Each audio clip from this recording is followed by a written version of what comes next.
Hello అండి, అందరికీ నమస్కారం. ఇవాళ మనం చెప్పుకోపోయి కదా, తొలగిన పరద మల్లాడి మంజుల గారు రచించారు. ఆ భార్యాభర్తలు ఇద్దరిది ఒకటే తంతు.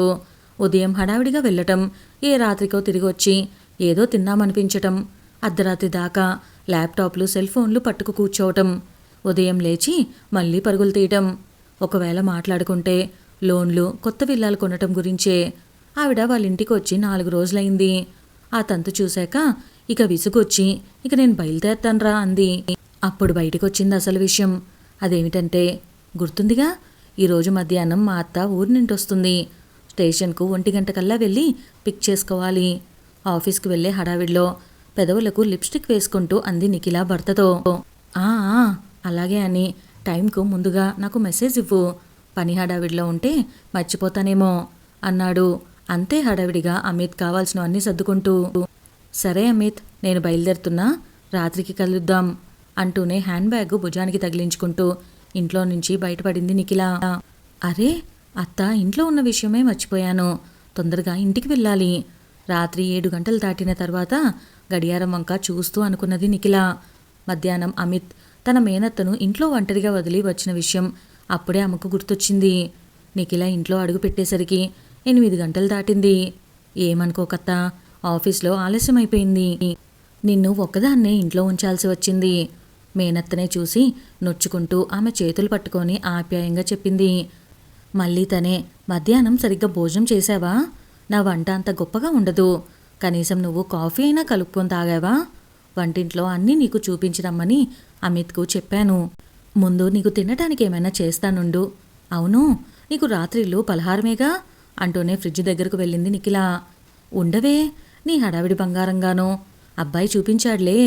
కాఫీ తాగానులే గాని, ఆఫీస్లో అలసిపోయి వచ్చావు. నేను చేస్తాలే గాని కాసేపు నువ్వు అలా కూర్చో, ఏవెక్కడున్నాయో చూపించు చాలు అంటూ జావిలమ్మ లేచింది. వద్దులే అత్త, 65 ఏళ్ల వయసులో అంత దూరం ప్రయాణం చేసి రావటం మాటలా? నువ్వన్నా విశ్రాంతి తీసుకో, నేను చూసుకుంటాలే అంది నిఖిల. భోజనం చేసి కొంతసేపు నిద్రపోయాలే. ఇదిగో, నువ్వు వచ్చేంతవరకు విశ్రాంతే. నువ్వలా కూర్చో, నేను చేస్తాగా. జాబిలమ్మ అలా అనటంతోనే ఏమూలో ఎవరన్నా చేసి పెడితే హాయిగా తినొచ్చన్న కోరిక మనసులో ఉండటంతో వెంటనే ఒప్పేసుకున్నది నిఖిల. మేనత్తతో ఆ మాట ఈ మాట మాట్లాడుతూ ఫ్రెష్ అయ్యే సమయానికి అమిత్ కూడా ఇంటికొచ్చేశాడు. అలా ముగ్గురు మాట్లాడుకుంటూ 10 గంటలకల్లా తినటం కానించేశారు. వంటిల్లు సర్దుకొని వచ్చింది నిఖిల. టీవీలో సీరియల్ చూస్తుండటంతో మేనత్తకు కావాల్సిన ఛానల్ పెట్టి తన సెల్ ఫోన్ పట్టుకొని కూర్చున్నది నిఖిల. అప్పటికే అమిత్ ల్యాప్టాప్తో బిజీ అయిపోయాడు. సీరియల్ మధ్యలో వాణిజ్య ప్రకటనలు రావడంతో చూపు మరల్చిన జాబిలమ్మకు నిఖిల, అమిత్ ఇద్దరూ ఎవరి మానాన్న వాళ్ళు వాట్సాప్లో, ఇంటర్నెట్లో ఎవరి లోకంలో వాళ్ళు బిజీగా ఉండటం గమనించింది. కొంచెం సేపటికి సీరియల్ అయిపోయాక టీవీ ఆఫ్ చేసి నిద్రపోవటానికి తనకిచ్చిన గదిలోకి వెళ్ళిపోయింది జాబిలమ్మ. రాత్రి 11 గంటలప్పుడు కూడా హాల్లో ఇంకా లైట్ వెలుగుతూనే ఉండటంతో జాబిలమ్మ బయటకు వచ్చి చూసింది.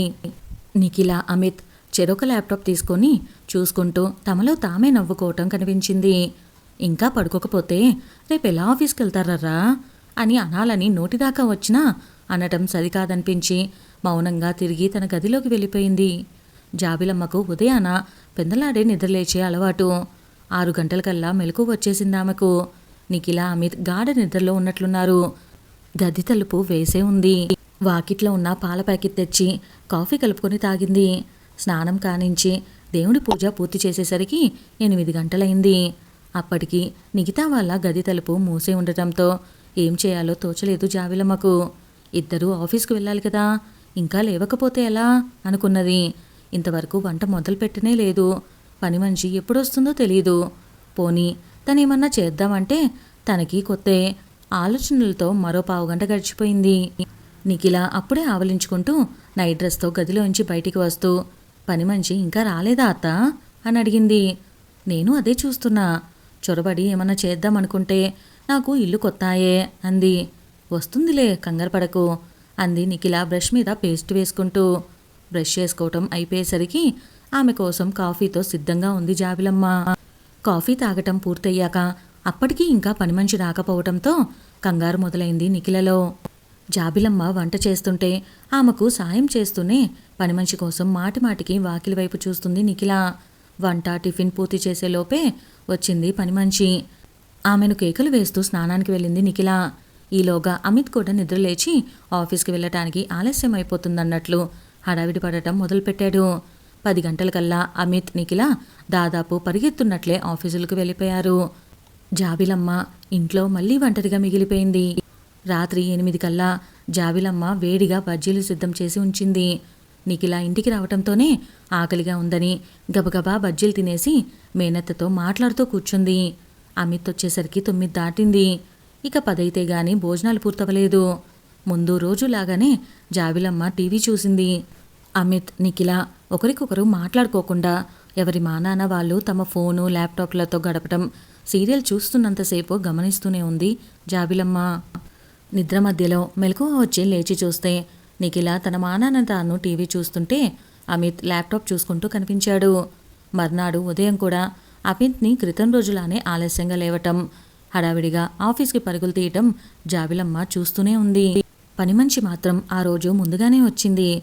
రాత్రి భోజనాలయ్యాక నిఖిల ల్యాప్టాప్ ముందు కూర్చొని ఆన్లైన్లో తను కొనదలుచుకున్న దుస్తుల గురించి అమిత్ అభిప్రాయం అడిగి తెలుసుకుంటుంది. మధ్య మధ్యలో జాబిలమ్మకు కూడా వాటిని చూపిస్తూనే ఉంది. అమిత్ నిఖిల మధ్య సంభాషణ ఆన్లైన్ షాపింగ్తో ఆగిపోలేదు. ఇప్పుడుంటున్న ఫ్లాట్కి లోన్ కట్టడం పూర్తయింది కాబట్టి ఇంకొక విల్లా తీసుకుందామన్నాడు అమిత్. ఇద్దరికీ లోన్ శాంక్షన్ అవుతుంది కాబట్టి ఒకరి పేరు మీద విల్లా, మరొకరి పేరు మీద ఖాళీ స్థలం తీసుకొని వీలు కుదిరినప్పుడే మరో చక్కని ఇల్లు కట్టుకోవచ్చని నిఖిల భర్తకు చెప్పుకొచ్చింది. ఇద్దరి పేరు మీద లోన్ ఉంటే ఆర్థికంగా కష్టమైపోతుంది కాబట్టి ప్రస్తుతానికి విల్లా ఒక్కటే చాలు అన్నాడు అమిత్. నాకు ఇయర్లీ ప్యాకేజీ 10 లక్షలు ఉంది కదా, కాబట్టి భయపడాల్సిందేమీ లేదు అని నిఖిల అనడంతో ఇద్దరి మధ్య వాదన మొదలైంది. జాబిలమ్మ నిద్ర ముంచుకురావటంతో అక్కడి నుంచి లేచి తన గదిలోకి వెళ్ళిపోయింది. రోజులానే జాబిలమ్మకు మధ్యరాత్రి మెలకువ రావటంతో బయటకు వెళ్ళి చూసింది. ఇంకా వాళ్ళిద్దరూ ల్యాప్టాప్ సెల్ ఫోన్లు చూసుకోవటంలోనే నిమగ్నమై ఉండటం గమనించి మారు మాట్లాడకుండా వెళ్ళి పడుకుంది. మర్నాడు వీకెండ్ సెలవులు. శనివారం ఉదయం 9 అయినా నిఖిల అమిత్ ఇంకా నిద్రలేవలేదు. పని మనిషి వచ్చి వెళ్ళిపోయింది. జాబిలమ్మ స్నానం పూజ కానిచ్చి నీరసంగా ఉన్నా గాని వాళ్ళిద్దరూ లేస్తారేమో అని కలిసి అల్పాహారం చేయొచ్చని ఎదురు చూస్తూ కూర్చుంది. మరికొంతసేపటికి గాని వాళ్ళు లేవలేదు. నిఖిల లేచిన వెంటనే అల్పాహారం కానిస్తే వంట మొదలు పెట్టుకోవచ్చని తొందర చేసింది జాబిలమ్మ. నీ స్పెషల్ ఐటెం కందా బచ్చల కూర ఈరోజు చెయ్యత్తా, మిగిలిన వంట పని మొత్తం నేను చూసుకుంటాను అంటూ అమిత్ వైపు తిరిగి మార్కెట్కు వెళ్ళి సరుకులు కూరగాయలు తొందరగా తీసుకురండి అంది. పేపర్ చదువుతూనే కొట్టాడు అమిత్. అత్తయ్య వచ్చాక ఇంతవరకు ఎక్కడికి తీసుకువెళ్ళలేదు, కనీసం ఇవ్వాలన్నా అలా బిర్లా మందిర్కైనా వెళ్దామా అంది నిఖిల. అమిత్ తిరిగి మాట్లాడేలోపే జాబిలమ్మ అందుకొని, ఇక నేను మా ఊరెళ్తానే, నేనొచ్చి అప్పుడే 4 రోజులైపోయింది అంది. అయితే త్వరగా చెప్పండి, తత్కాల్ బుకింగ్ ఇప్పుడే మొదలవుతుంది అన్నాడు వెంటనే అమిత్. అదేంటలా అంటావు, 4 రోజులుండి వెళ్ళమనొచ్చు కదా అంది వెంటనే నిఖిల. మొన్న అమ్మ వచ్చినప్పుడు టికెట్ దొరకటం కష్టమైపోయిందిగా, అందుకే అలా అన్నాను అన్నాడు అమిత్. పర్వాలేదులేవే, నేనేమీ అనుకోనులే. అయితే ఈ మధ్య మీ అత్తగారు వచ్చి వెళ్ళిందా? ఏం రావడమో, 10 రోజులు ఉంటానని వచ్చారు. గట్టిగా 4 రోజులు కూడా ఉండకుండా వెళ్ళిపోయారు.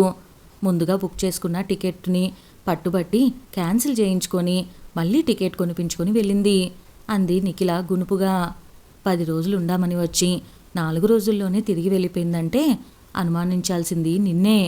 ఏమన్నావేంటి ఆవిడ్ని సందేహిస్తున్నట్లుగా అడిగింది జాబిలమ్మ, పెదాల వెనక నవ్వు దాచుకుంటూ.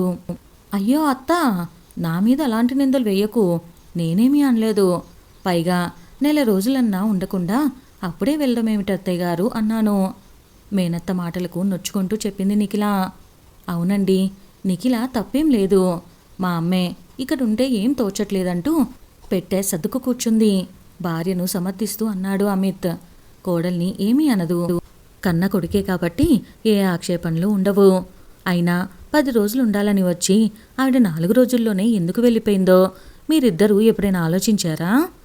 ఇద్దరిని మార్చి మార్చి చూస్తూ అడిగింది జాబిలమ్మ. ఆమె చెప్పందే మాకెలా తెలుస్తుంది? అయినా నా మీద కోపంతో ఏమీ ఆమె వెళ్ళలేదు.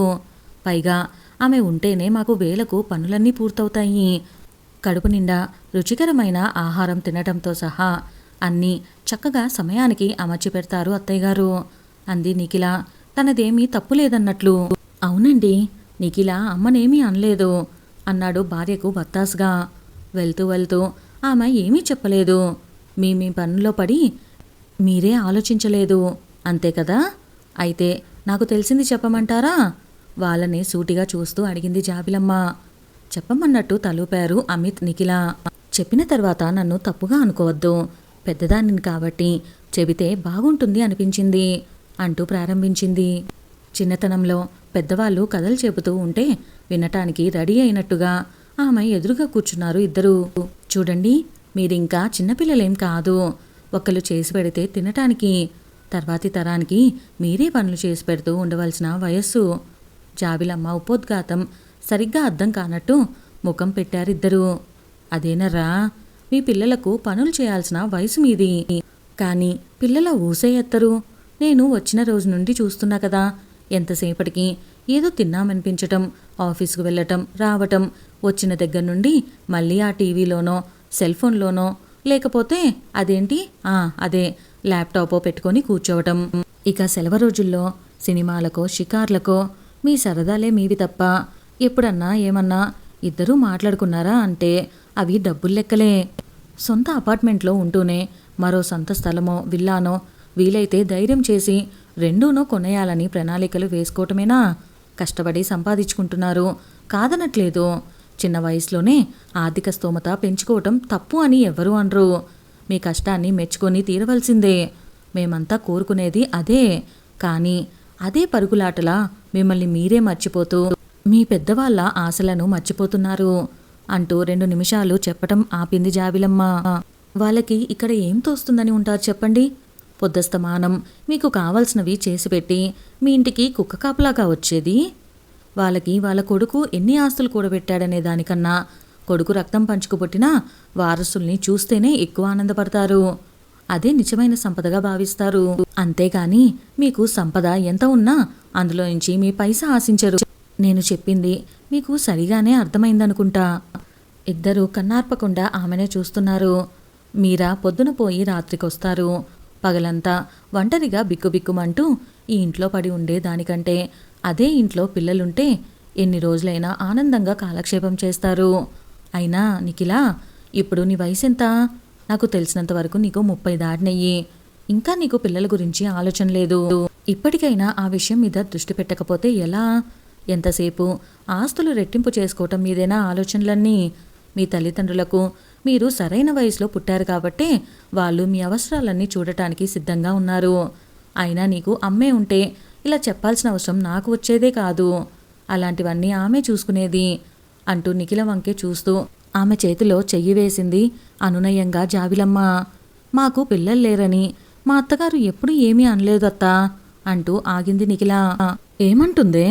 ఈ రోజుల్లో కోడలతో ఏం మాట్లాడాలన్నా 100 సార్లు ఆలోచించుకోవాల్సి వస్తుంది అత్తలకు. ఒకటి మాట్లాడితే తక్కువ, 2 మాట్లాడితే ఎక్కువ. అది వదిలేసి కోడలు కదా అని చొరవ తీసుకొని ఓ మాట అన్నదే అనుకో, తర్వాత నువ్వేం కొంటె కూతలు కూస్తావో అని ముందే భయం. అందుకే నోరు కట్టేసుకుని ఉంటున్నారు. అయినా మీ అత్తగారు మొన్న మధ్య రాజమండ్రిలో ఓ పెళ్లిలో కలిసి మాటల్లో బామ్మను కాలైపోయానని బాధపడింది. వాళ్ళు పెద్దవాళ్ళయ్యారు. మనవడినో మనవరాలినో ఎత్తుకోవాలనే ఆరాటం ఉంటుంది. అయినా ఈ రోజుల్లో మీ వయసు వాళ్ళంతా సంపాదన నేపథ్యంగా డబ్బు వెంటే పరుగులు పెడుతూ ఆనక డాక్టర్ల చుట్టూ తిరుగుతున్నారు. చేతులు కాలిన తర్వాత ఆకులు పట్టుకున్న చందంలా. ఏం పిల్లలో ఏమో, ఏం కాలమో. ఒక్క నిట్టూర్పు విడిచింది జాబిలమ్మ. కొద్ది నిమిషాల పాటు ముగ్గురి నడుమ నిశ్శబ్దం. నన్నే చూడండి, నా కొడుక్కి కొడుకో కూతురో పడితే మురుసుకుంటూ వెళ్ళి వాళ్ళ అవసరాలు చూసేందుకు సిద్ధంగా ఉన్నా. అయినా ఈ పిల్లలు, ఈ కాలం పిల్లలు వాళ్ళ తర్వాత తరాన్ని చూడటానికే ఇలా తాత్సారం చేస్తుంటే ఆ తర్వాత తరం వాళ్ళు దాన్ని ఏ వయసులో చూస్తారో తనలో తానే అనుకుంటూ కష్టంగా అక్కడి నుండి కదిలింది. పిల్లలు, పెద్దదాన్ని, నా మాటలు మీకు చాదస్తంగా అనిపించినా ఏదో చెప్పక తప్పలేదు. అందుకే చెప్పాను. తప్పుగా అనిపించినా సరే నే చెప్పిన విషయాల గురించి నే వెళ్ళిన తర్వాతైనా ఆలోచన చెయ్యండి అంది అభ్యర్థనగా. వెంటనే నిఖిల, అమిత్లు జాబిలమ్మ 2 చేతులకి చెరోవైపు పట్టుకున్నారు. ఆమెను అనునయిస్తున్నట్టుగా. భలే దానివత్త, నా చిన్నతనం నుండి నువ్వు నాకు ఎన్నో విషయాలలో దిశానిర్దేశనం చేసిన దానివి. అలాగే ఇప్పుడు ఎప్పుడు నీ మాట నాకు శిరోధార్యమే. నా విషయంలో నీకు ఆ స్వతంత్రం ఎప్పుడూ ఉంటుంది. సంపాదనలే లక్ష్యంగా మేము కొన్ని ముఖ్యమైన విషయాల్ని నిర్లక్ష్యం చేసిన మాట నిజమే. సరైన సమయంలో సరైన సలహా ఇచ్చినా నిన్ను తప్పుగా ఏనాటికి అనుకోము. పైపెచ్చు కృతజ్ఞతలు చెప్పుకుంటాము అంది ఆనందంగా నిఖిల. ఈసారి మా అత్తగారు వస్తే తప్పకుండా ఓ పిల్లాడో నానమ్మ తాతయ్యలను ఇక నుంచి కదలనీకుండా కట్టిపడేయటం ఖాయం. అమిత్ కళ్ళతోనే భార్య మాటలకు వత్తాసు పలికాడు. ఇదేనండి వాళ్ళ మన చక్కని కథ. కథ కనుక మీకు నచ్చినట్లయితే వీడియోని లైక్ చేయడం అస్సలు మర్చిపోకండి. అలానే మరెన్నో మంచి మంచి కథలు మన ఛానల్లో ఆల్రెడీ ఉన్నాయి. ఎవరైనా మిస్ అయితే ఒకసారి చూసేయండి. ఇప్పటివరకు మన ఛానల్ సబ్స్క్రైబ్ చేసుకోలేదా? వెంటనే సబ్స్క్రైబ్ చేసి బెల్ ఐకాన్ని క్లిక్ చేసేయండి. Stay tune. Bye bye. Thank you.